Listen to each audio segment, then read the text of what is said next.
located at Topo Village, Somalia Drive, Liberia. Be the part and experience the best in online broadcasting. Keep focused.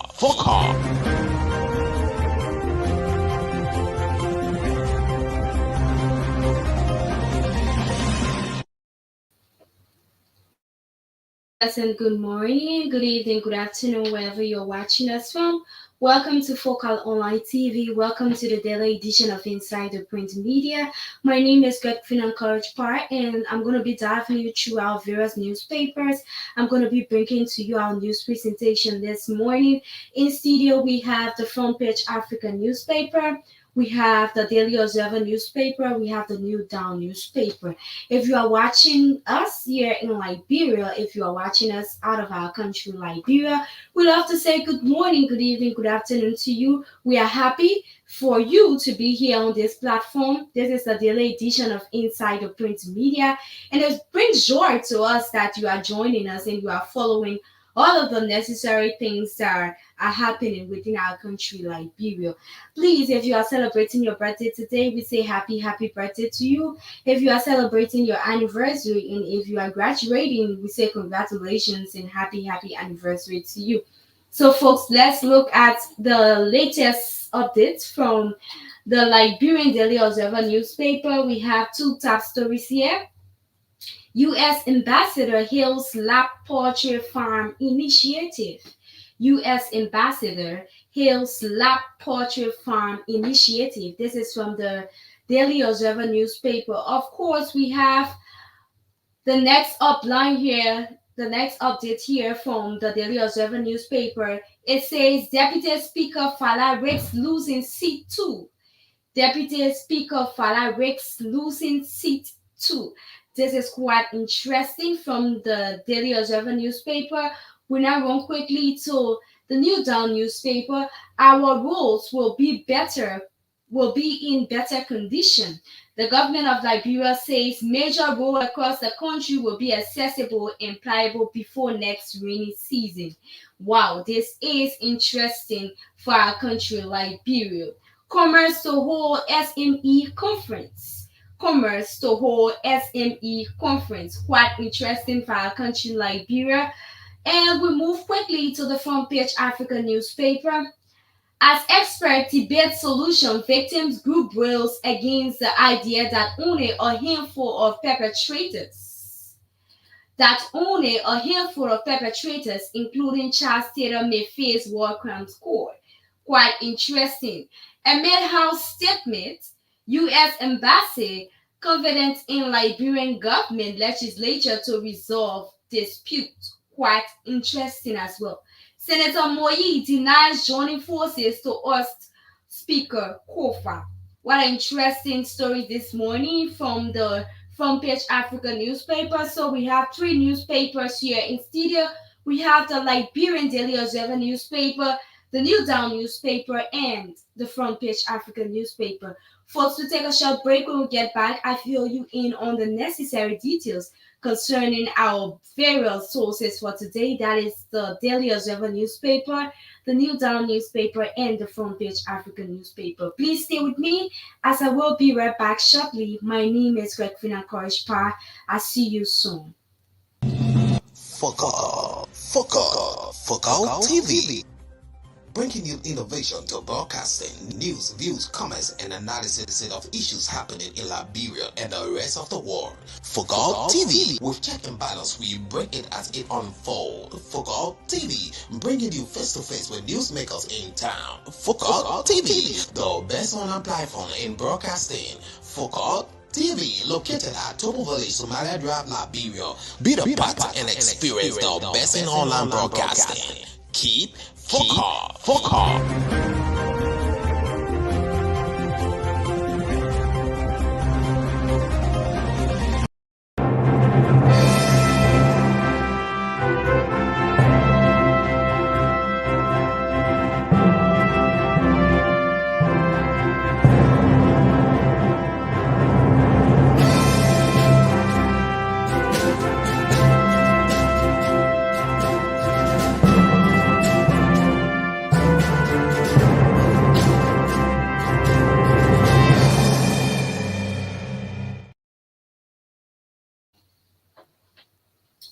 Okay, folks, welcome back. Welcome back to the daily edition of Inside the Print Media. My name is Greg Encourage Parr, and I serve as your news presenter this morning. What is in the print this morning from the Daily Observer newspaper? U.S. Ambassador hails lab portrait farm initiative. U.S. Ambassador hails lab portrait farm initiative. U.S. Ambassador to Liberia Mark Tuna praised the Liberia American Poultry (LAP) for its substantial investment in poultry farming, which supplies over 1,100 cartons of 360 eggs each day in the local market. During a recent tour of Lab's facility in Bowman County, which houses over 500,000 chickens, Ambassador Tuna highlighted the significance of such initiatives in strengthening Liberia's economy and enhancing food security. In an interview with Newsman on Tuesday, October 22, Tuner noted that LAB is not only addressing food insecurity but also contributing to President Joseph Yuma Boakai arrest agenda focused on agricultural growth.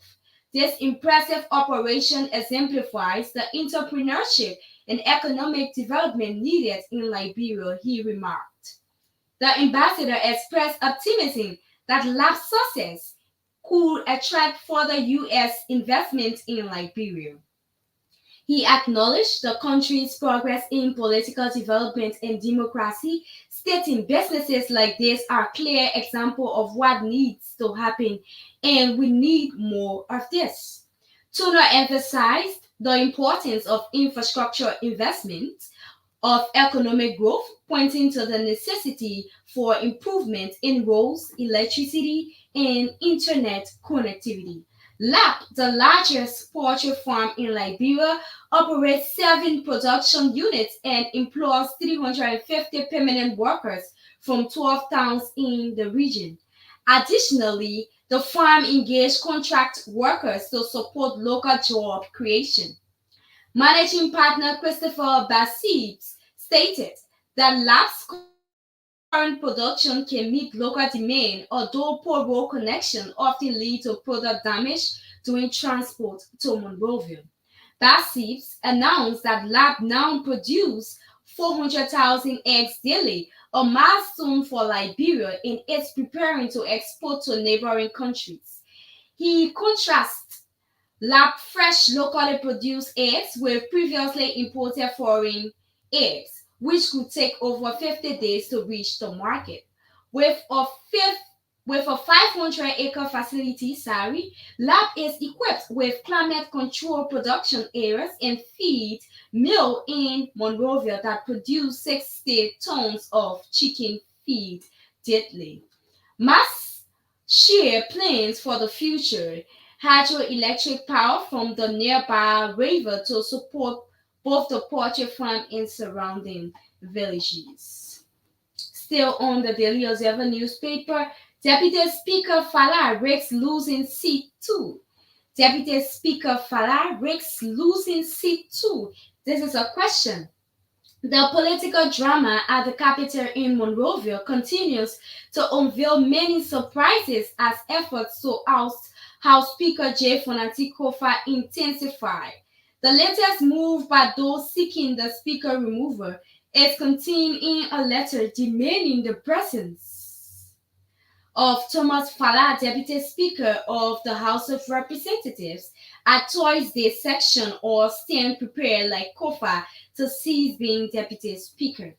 The letter signed by James Zopi, acting chief clerk on behalf of the majority members of the House of Representatives, notified Fala of the need of his presence.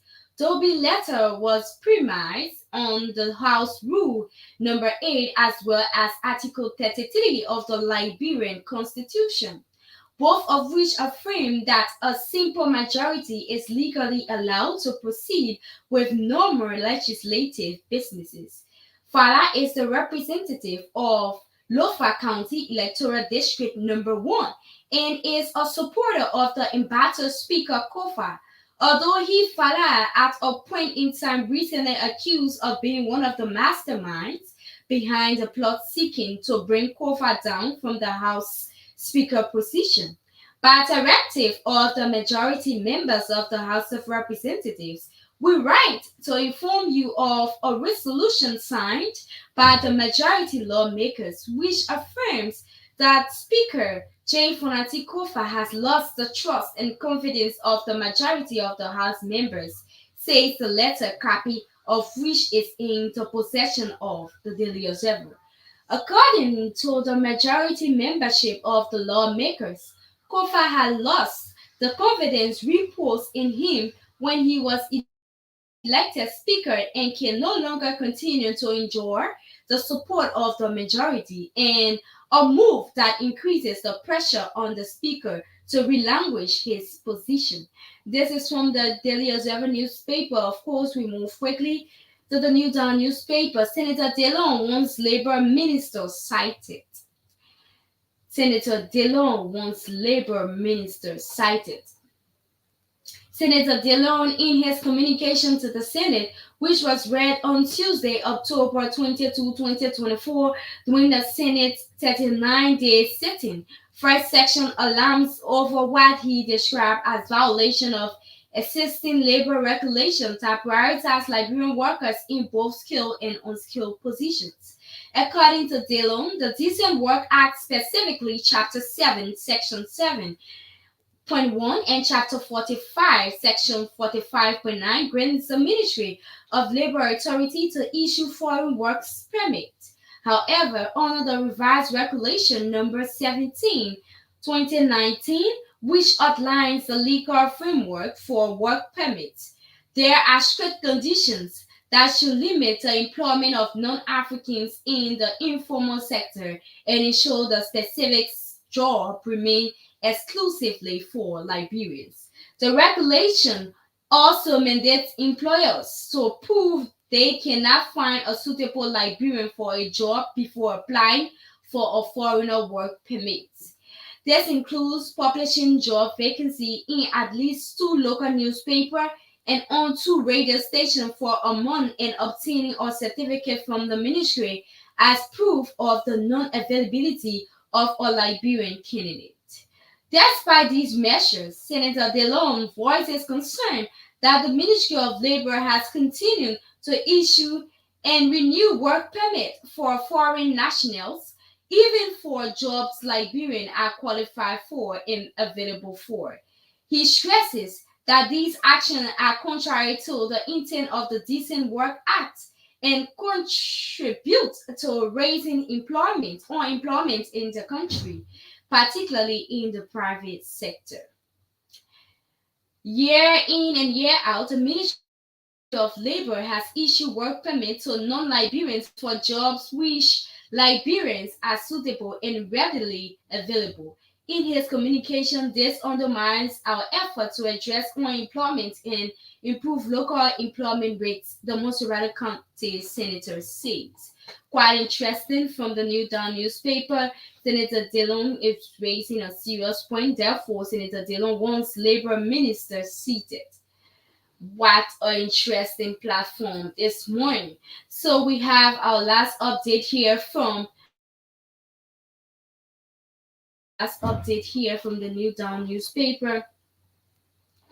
Liberia ranks 109 out of 142 in the World Justice Project Rule of Law Index. Wow, quite interesting this morning.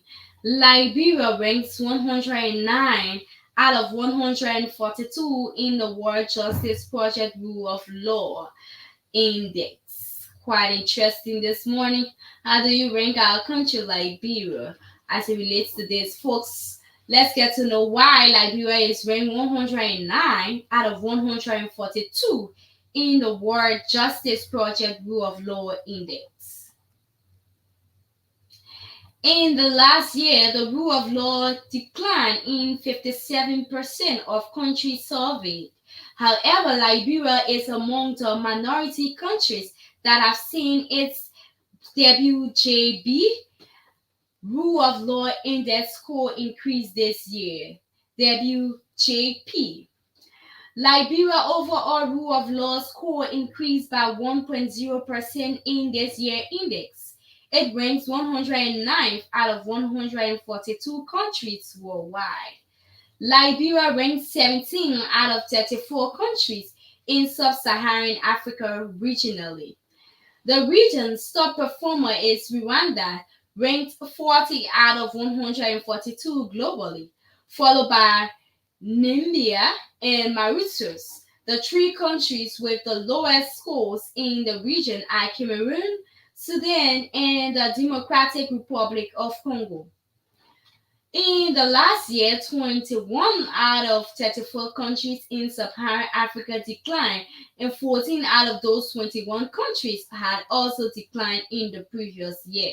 Among low-income countries, Liberia ranked 6 out of 16. Since 2016, a global rule of law recession has affected 77% of country studies, including Liberia.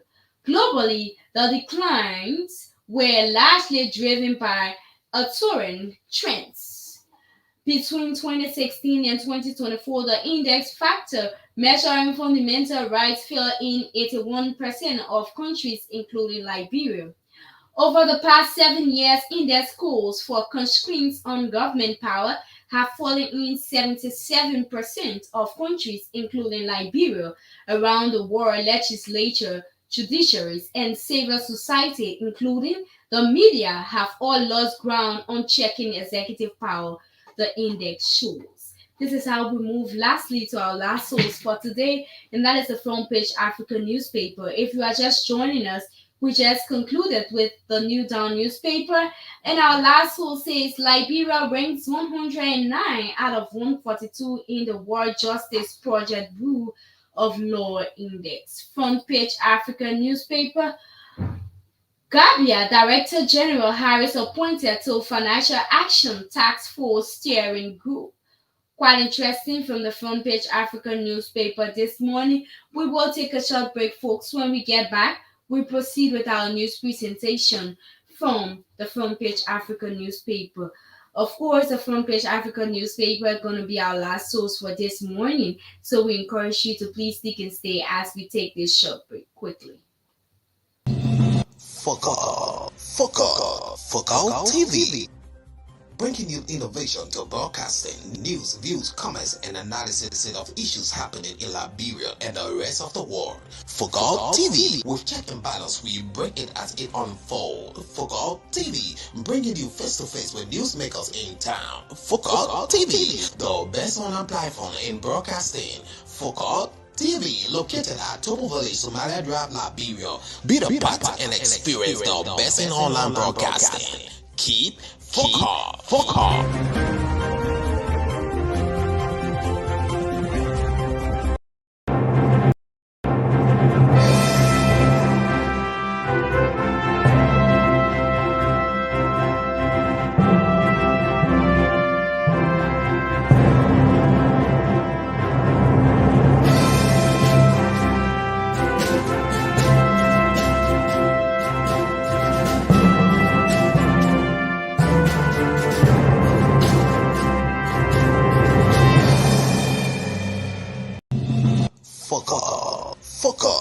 Focal TV. Bringing you innovation to broadcasting, news, views, comments, and analysis of issues happening in Liberia and the rest of the world. Focal TV, with check and balance, we bring it as it unfolds. Focal TV, bringing you face-to-face with newsmakers in town. Focal TV, the best online platform in broadcasting. Focal TV, located at Tobo Village, Somalia Drive, Liberia. Be the part and experience the best in online broadcasting. Keep Focal.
Okay, folks, welcome back. We apologize for the difficulty facing our network this morning.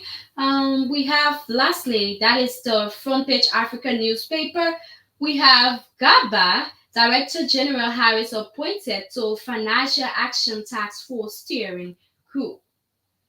The Director General of the Intergovernmental Action Group Against Money Laundering in West Africa, GABI, Mr. Edwin W. Harris Jr. has been appointed as a temporary member of the Financial Action Task Force (FAT) Steering Committee (FSG) under the guest initiative. The appointment was disclosed in a letter by FAT President Eliza D. Anna Matros in accordance with paragraph 87 of the FAT Internal Government Principle. According to a statement, Harris' appointment, which spans three plenary cycles, will allow him to engage in steering group discussions and contribute his expertise to FAT leadership. He was appointed alongside Mrs. Emma Kusher, head of delegation for Sweden. Both have accepted the FAT president's invitation and will participate in steering group meeting through June 30, 2025. Deputy Gender Minister Cooper denies corruption allegation against him. Deputy Gender Minister Cooper denies corruption allegations against him. Patrick S. Cooper, the Deputy Minister for Administration at the Ministry of Gender, Children and Social Protection, has vehemently denied recent corruption allegations against him. In her comprehensive 5-page rebuttal, Cooper addressed claims related to illegal transactions involving the ministry's funds. Deputy Minister Cooper stated that he had waited with former Comptroller Fode Carmon to produce an expenditure report concerning funds allocated for the anti-SGBV roadmap. He firmly maintained that no illegal expenditures occur under his watch. He challenged assertions made by the current legal representative, Attorney Emmanuel K., alleging he acted unilaterally when K was heading the ad hoc budget management committee. Deputy Minister Cooper emphasized that all financial proceedings he oversees were conducted in consultation with relevant authorities, consistently adhering to legal and procedural frameworks regarding the SGBV roadmap funds. This is how we close for today. Sorry we cannot go longer because of some technical problems in studio. But we want to say thank you to all of you who follow us on this platform called the Daily Edition of Inside the Print Media. We appreciate all of you, and it's our fervent prayer that we meet again tomorrow by God's will. Please stay tuned for Focal Online TV. Stay tuned for Focal FM sooner and later. I love you. This is how I say bye-bye. Stay positive, continue to grow in wisdom, and do away with violence. My name is Greg Encouraged by. Have a blessed Wednesday. Focal TV, bringing you innovation to